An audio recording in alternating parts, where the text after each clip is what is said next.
if you listen to the first aspect of where I am and where I came to, that's great. Now, when I explain to you some of the things that I've investigated on my own journey, and the first one was, do you choose your parents?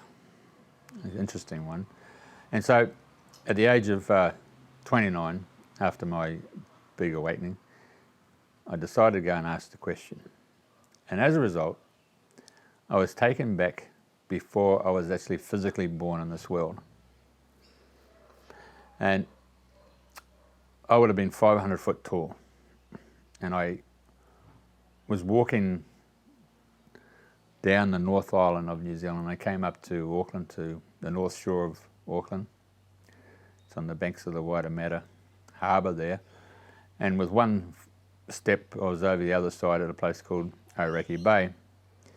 And there I stood, looking down on this New Zealand house. And this New Zealand house was, in fact, my mother's parents' house. And then what actually happened, then I zoomed down until I became the 6 foot tall person I am today, 183 centimetres. And I opened the gate and I walked up the path to come to the house. And the house in those days had front patios. And my mother's parents, that's my papa and my nana, came out of the house. And they brought with them rocking chairs. And not only did they sit in the rocking chairs, they went here in their pockets and they pulled out really modern sunglasses. And I say that with a bit of humour because to have sunglasses back in the 50s, pretty different. But anyway, over there. And my pop said to me, "What program are you on?" And then said, "Oh, when you come, can you turn down your light, please?" Okay. So I now come back into my body. So the next day, I go into meditation, and my journey takes me to now when I'm approximately 11 years old. And I was with my mum, and my mum, as they are, is a Saturday morning taxi for all the boys when we go off to play football. And we had a couple of boys in the car, and we decided, or mum decided, that she was going to pop in to see her parents, my pop and nan. And so it physically took place when I was 11 years old, but in my meditation at 29 years old, I came into that same time and space as an 11-year-old, and there's an expression that says, "Hi, we just put our head through the door." I don't know if you've heard that expression. It's about, they come unannounced. They don't make the phone calls. They don't send a postcard to say we're coming. We just pop their head in the door to say, "Hi, here you go." And so it just so happened that I put my head through the door. So spiritually, my head went through the door. Put my head through the door, and I looked there, and there's my pop and nan sitting at a table with a cup of tea all laid out with some biscuits and all that stuff, which is really quite remarkable because that's how it sort of turned out when we physically came there all those years ago when I was 11 years old. But here I am spiritually, a 29-year-old, going back in time, putting my head through the door, and then telling them what program I was on. And so at 29, I then realised my program. And you'd be aware that I'm not telling you what that program is because, again, this is not a drive-through spiritual development. This is about you doing the work. And so if Dr. Ian Gordon, because he became a doctor, Ian Gordon, with Andronicus tapes, can mirror the scientific experiment that was taking place by Sir Jonathan Trevelyan and Parach over in the Middle East, if that experiment can take place and be duplicated in the southern hemisphere, then my expression to you can be duplicated by saying to you, what program are you on? Yeah? Okay. So, I'm 29 years old. We now go into the third day.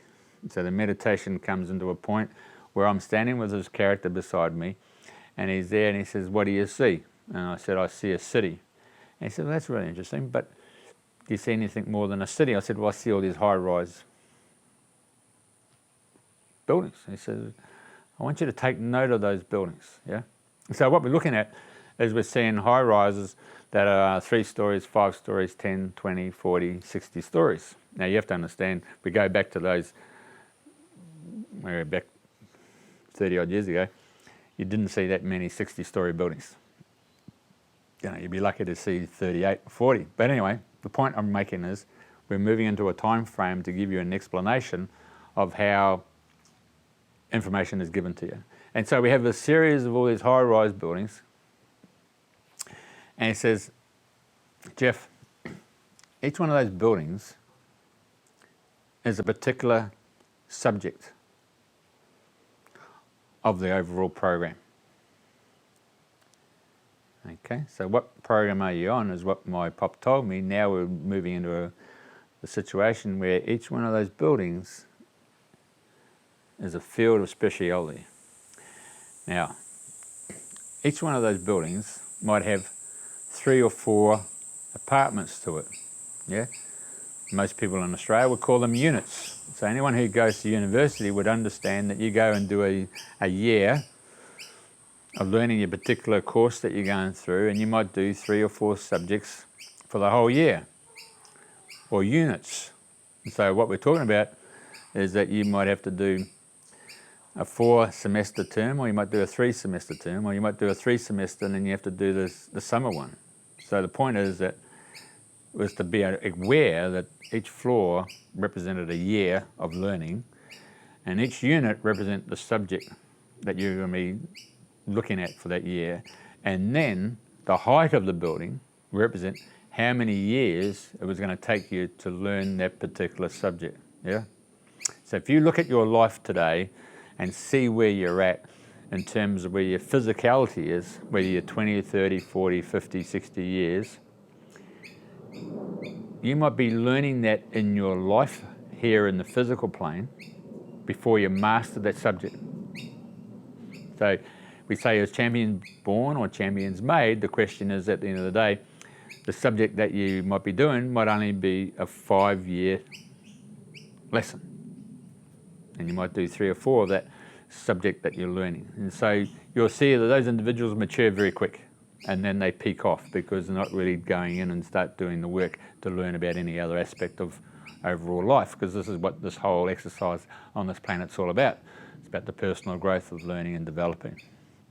You can learn a lot more coming into this world and going through the exercises. Anyway, so when we start looking at all these different high-rise buildings, we're now starting to see this humongous big program.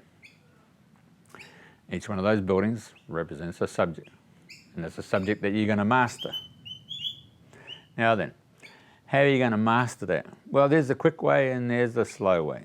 The quick way is if you do your meditative practices, and whether it's Tai Chi, yoga, whether you're playing lawn bowls, whether you're fishing, whether you're camping, whether you're bushwalking, these are all aspects of going in and finding that peace contained within yourself. Sometimes it can be washing the dishes and you get the big aha moment. And sometimes you can be having a shower, and in the shower there's this essence and you start to blurt out these words and you start singing. There's an aspect of yourself which gets outside the normal everyday paradigm, yeah? But if you go into your sleep state, you can do a lot of work in your sleep state. And when I say a lot of work in your sleep state, when I explained previously in the first interview there where I was away out of my body, I felt like was a nanosecond or 2, but in fact 15 minutes had passed. So we're talking about time slipstream. And so when you go into your sleep state, you can actually slip out and you can actually live and experience so many of the subject material, then come back in the awakening state the next morning, and you get this download of knowledge and information that's going to help you through your physical program. Yeah. So now we've chosen my mother's parents. Now the next thing is I decided, okay, I never actually chose my mother, I chose my mother's parents. And there's a role for that, and that is you see them on the earth plane, however long they are on the earth plane, but when you go into a state, when they pass over and move into the next realm of life, quite often, when you're in bed, you may see something up the side of your eyes, or you might see the shape, or you might see a figure, and quite often you think, oh, who's that? And some people might refer to the fact that it's your guardian angel. It's someone who's close to you, who's looking after you and nurturing you. But I tell you what, if it's your grandparents and Papa and Nan who comes in, there's a sign within yourself. Oh, I saw Gran last night. I saw Pop. As a result of that, you don't develop a fear of what's available around you. You don't restrict yourself to be in this physical prison anymore. You move yourself out of this realm and start to become consciousness. You start becoming part of the web, and as a result, that form of familiarity by having members of your family members who have passed over to come and say hi softens and eases you into a fact that you can now transcend, and you can start opening up your power of your dream state, your imagination state, which is the power of manifestation. Yeah.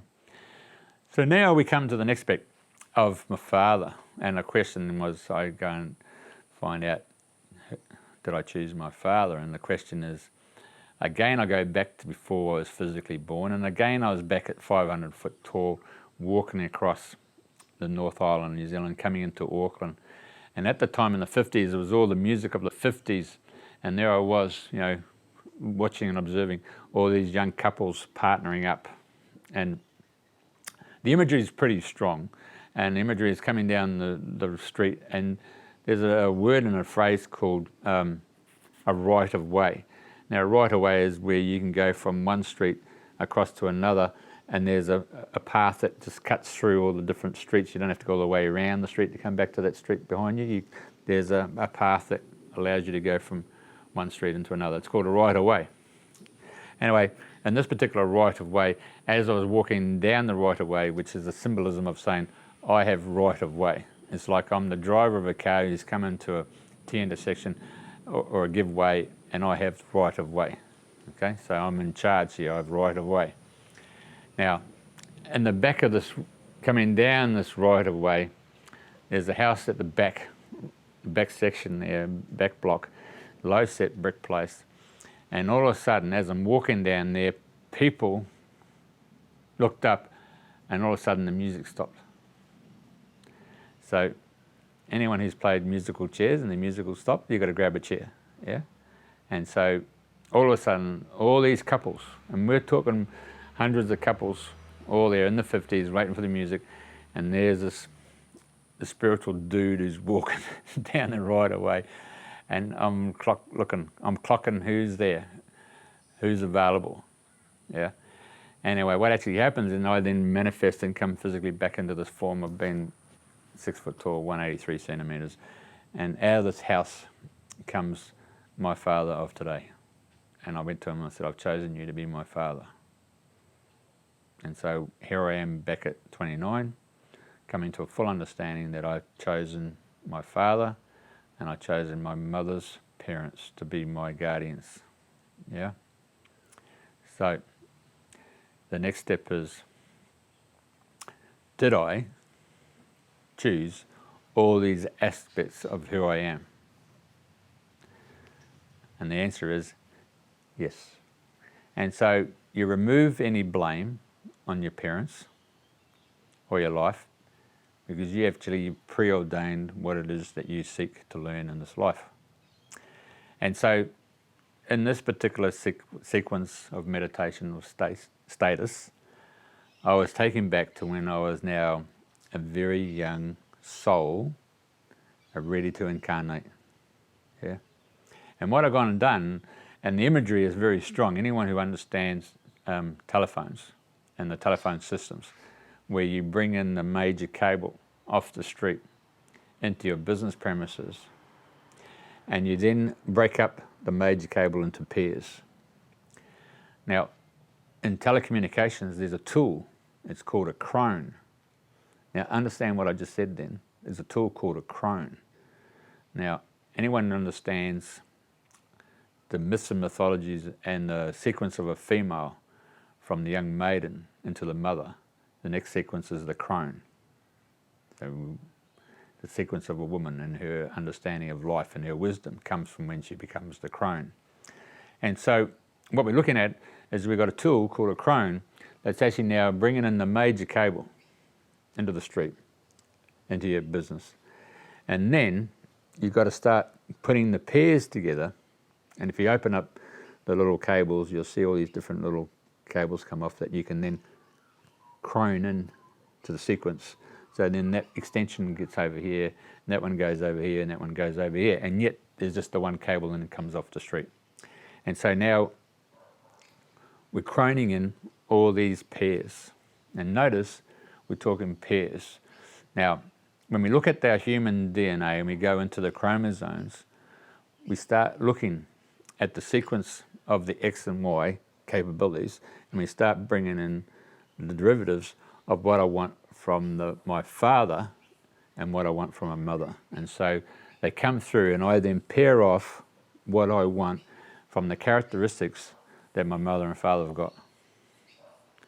So who I am today is because I chose to take those chromosome dominant features from both my sets of parents.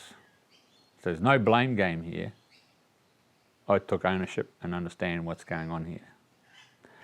Your sequence of events is that you can go to that perspective and then realize that, what did I learn from this? That's my question to you as part of your learning. If Jeff can do this, well, surely we can walk in these same footsteps to see if we can become enlightened to why we chose these derivative DNAs. Yeah? And then we can then look at those chromosomes and see those functionalities of what it is that both sets of our parents. And of course, they always say to you that energetically, the sins of the fathers, come through the 7 generations. So you can actually break that if you so choose to. Depends on how strong you are in your journey to actually change that etheric pattern. But you have the ability to do so, yeah? So you've got the ability to go in there and use your processes to switch off your death gene that's encoded in your system. So you can actually awaken that gene there and switch on the live gene. And so you go through this process. So you do have the power to actually go through and switch on and switch off aspects of who you are.